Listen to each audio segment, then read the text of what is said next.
What is going on, guys? MJ2005 Gundam here, and today I'm going to be reviewing the P-Bandai high-grade Efreet Jaeger from Gundam Battle Operation Code Fairy, the sniper of the noisy Fairy Squadron that also doesn't slack in close quarters combat.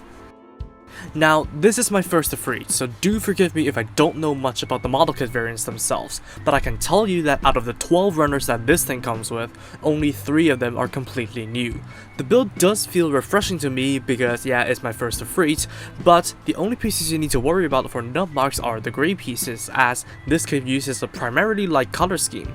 Couple that with the straightforward nature of the build, it should not pose much trouble to beginners with a few belts under their belt. Just watch out for the small pieces like the eye and the shoulder spikes. But seriously, with this thing being a completely new design, I would have expected the instruction manual to be more descriptive about what the Efreet Jaeger is, because not everybody has the ability to get the game or even have the time to do deep research into this thing. Yes, there is a paragraph of text on the side of the box, but I feel like it really isn't enough. But I'm not all too bothered about it in this occasion because it is at least piloted by one of the 3 main characters.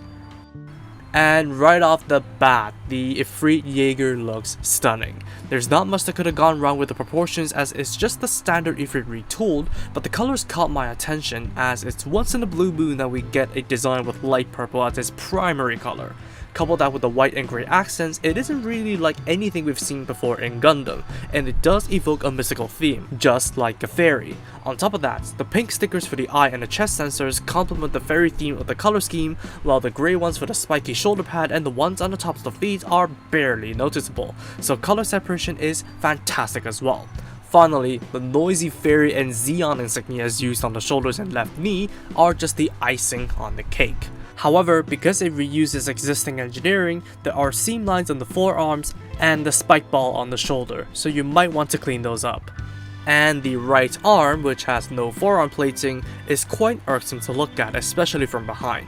Despite that, and its overall looks feeling more cartoonish and nothing like we'd see in the 1-year war, this 12.5cm tall kit is just the one to look striking and freshen up your display. Articulation starts with an unencumbered head despite its peculiar shape, so you can use the double neck joint to its fullest. And there is a movable mono eye to give a more imposing death stare. The arms can be tugged out and swung fairly far forwards, and raised very far up with the hinges of both the ball joint and the shoulder socket. The arms can rotate all the way, and the shoulder armor can be adjusted on a ball joint and hinge. There is a bicep rotation above the double jointed elbow, and the wrists are on ball joints. The torso crunches are pretty decent, but unfortunately the piping does limit waist rotation. The skirts are perfectly mobile though, apart from the back skirts, and the legs can do the funky dance. Pretty flexible kicking can be achieved, but it's just a smidge off from the full side splits. There is a thigh swivel, double jointed knees, and hinge and ball jointed feet with a decent degree of movement. Altogether, the Efreet's articulation aged well, and it does show in the Jaeger. It might not be the most flexible thing in the world, but it's more than enough for what this variant is made to do. Nothing is prone to falling off too, which does help with the posing experience. Accessories are plentiful for the sniper unit. First of all, you get 2 holding hands, a right trigger finger hand, and a left open palm. And starting off with the one carryover weapon, the shotgun.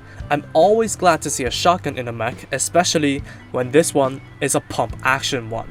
Sadly, it's a high grade, so it's a static weapon, but you can emulate the pumping action with proper posing, which isn't hard since the Jaeger holds it very well in the hand. There is also a longer stock included for it if you so choose, but I really don't see much use for it, and it does look kind of odd. You can store it in the basket with a custom clip, but the solidity of it is appalling to say the least, so please do tighten it up. Moving on to the original weapons, starting off with the heat knife. It's in solid grey, so you need to heat the blade up yourself, but it holds in the hand pretty well. And thankfully, there aren't any stickers for the blade, unlike that godforsaken Black Rider. Otherwise, it can be stored in the clip on the left skirt's hardpoint, quite securely as well. Next are the cracker grenades. They are stored on a rack that plugs onto any hardpoint, and the grenades themselves are nicely detailed. They are also separate grenades themselves, which is nice. However, the only real way to hold them is to rest them into the open palm. Here, hold this. Best feature of all though, they can also be equipped onto the Borjarnon. Finally, you have the sniper rifle, which is its biggest attraction, at the same time its biggest downfall. By itself, it's an amazing looking sniper rifle, especially for a high grade. The jewel sticker that makes up the scope makes it look more like a magnifying lens instead of just a flat piece, and the detail on the side of the gun is just mesmerizing for a high grade. There is also a sticker for the back of the scope, which looks alright. However, the handle is just not large enough to be held solidly in the trigger finger hand.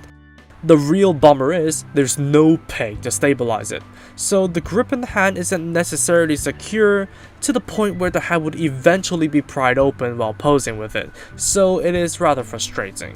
But so long as you have enough patience or just tighten up the finger connection, you can set up an awesome pose with it, especially with the exchangeable kickstand piece for the right knee for you to extend it and execute kneeling poses much easier.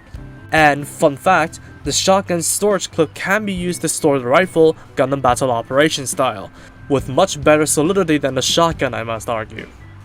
Leftovers include the original Efreet's backpack and a bunch of joints, as well as colored hand covers, extra shin and foot armor, command antenna, and incomplete missile pods and arm armor from the Efreet custom. Most of these parts aren't necessarily really useful, if at all, especially not for the Efreet Jaeger. Except for the backpack, if you like the rounder aesthetic of the original one. It's undeniable that the Efreet Jaeger is the best edition of the Cold Fairy kits, unless they plan to make a Dom Nomides in the future, which definitely will top it.